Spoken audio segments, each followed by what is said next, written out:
Bien, nous allons parler d'immigration, nous allons continuer de parler d'immigration avec la chronique comme tous les matins d'Arlette, tous les vendredis matins d'Arlette Chabot. Arlette, bonjour. Bonjour Arlette, vous venez d'entendre Sandro Gozzi. Michel Barnier et Bruno Retailleau se rendent ensemble aujourd'hui à la frontière franco-italienne à Menton. Oui. De Menton à Vintimille, d'un côté et de l'autre, lieu de passage de migrants.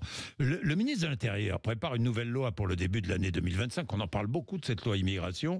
C'est le deuxième grand dossier du gouvernement. Oui, c'est la deuxième priorité. Oui. Maîtrise des dépenses publiques et maîtrise des frontières. C'est à égalité. Alors on connaît la préoccupation évidemment des Français. Toutes les enquêtes d'opinion montrent à quel point les Français attendent des mesures efficaces, après beaucoup de promesses et peu de résultats. C'est évident, et c'est un souci qui est partagé partout en Europe. On en parlait à l'instant, et vous en parliez avec Sandro Gozzi. On voit bien que la montée, notamment des extrêmes droites dans plusieurs pays, c'est le cas aux Pays-Bas, en Autriche, en Allemagne, conduisent tous les gouvernements, qu'ils soient de droite ou de gauche, je pense au social-démocrate Scholz, à prendre des mesures, fermeture de Schengen, fermeture des portes de Schengen. En ce qui concerne l'Allemagne, oui, l'Union européenne se saisit du dossier. Et puis, il y a effectivement la France. Alors, le voyage à la frontière franco-italienne, c'est un grand classique pour les ministres de l'Intérieur. Il y a presque un an, Gérald Darmanin était allé, lui aussi, sur place. Il préparait déjà, devinez quoi, et vous vous souvenez, sa loi immigration. Même chose aujourd'hui, évidemment, pour Bruno Retailleau. Avec Michel Barnier, avec un autre objectif pour le Premier ministre, c'est montrer bien sûr qu'il soutient son ministre de l'Intérieur, qui est très exposé depuis son arrivée au gouvernement. C'est aussi son dossier, l'immigration, pour Michel Barnier, évidemment. Soutien à son ministre de l'Intérieur. La loi, il y en aura une effectivement au début de l'année, ce qui fera plaisir au Rassemblement national qui le souhaitait. Et puis deuxième affichage, les deux Français vont être avec deux Italiens, le ministre de l'Intérieur, le ministre des Affaires étrangères. Ça veut dire effectivement que la France a bien l'intention de travailler avec l'Italie sans complexe. Giorgia Meloni a changé de statut.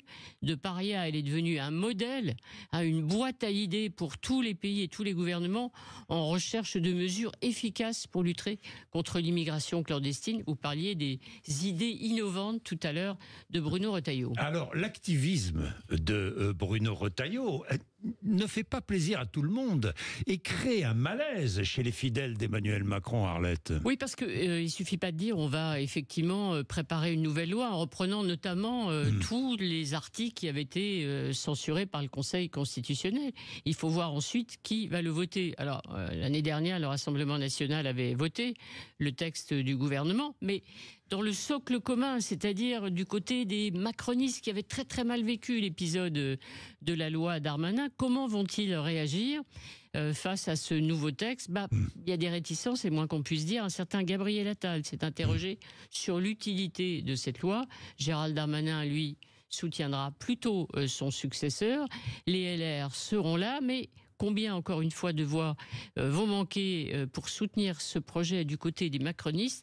La question est posée. Et puis, très intéressante aussi, que pense le président de la République? Il reçoit tête-à-tête Bruno Retailleau lundi à l'Élysée.